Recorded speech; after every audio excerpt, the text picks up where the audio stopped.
سلام و صد سلام خدمت عزیزان جان. شکرگزاری امروز رو با چند تا تنفس آگاهانه و سپاسگزاری بابت تنفس شروع میکنیم. خدا رو شکر شد بابت این تنفس. یه لحظه برای لحظاتی هم که شده تنفس رو احساس میکنیم.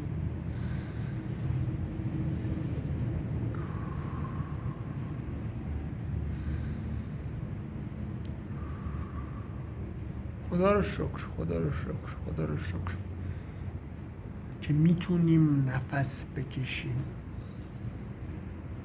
که میتونیم آرام باشیم، که میتونیم زنده باشیم، که میتونیم این نور آفتاب رو ببینیم. دوستان حالا من یه کلیپی دیدم همین در مورد محبت نفس کشیدن. یه بنده خدایی بود، حالا به یه سری مشکلات برخورده بود و کلن قلبش فکر کنم باتری داشت و میگفت آقا من الان نبض ندارم و کلن قلبم داره به باتری کار میکنه و این باتری اگه نمیدونم قطع بشه من 2 دقیقه بعدش میمیرم. ولی ما یه قلبی داریم که اگه دستمون رو بذاریم روی زیر گردنمون میتونیم حسش کنیم که داره بدون وقفه کار میکنه. خدا رو شکرت. برای دقایق اینو حس کنید. دستتون رو بذارید زیر گلوتون یا نبضتون رو دستتون.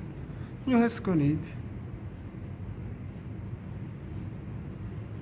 عضله‌ای به اسم قلب داره میتپه و خون رو به تمام قسمت‌های بدن میرسونه و باعث میشه ما زنده باشیم، ما زندگی کنیم، ما نفس بکشیم، ما ببینیم، ما قدم برداریم، ما غذا بخوریم، ما کاری انجام بدیم، ما دوست داشته باشیم، ما دوست داشته بشیم. همین ضربان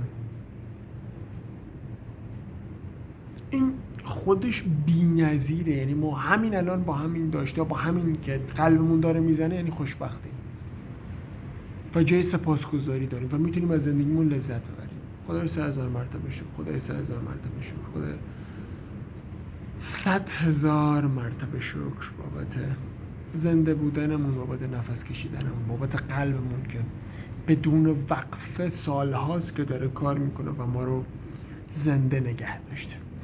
بهترین ها رو براتون آرزو دارم و فعلا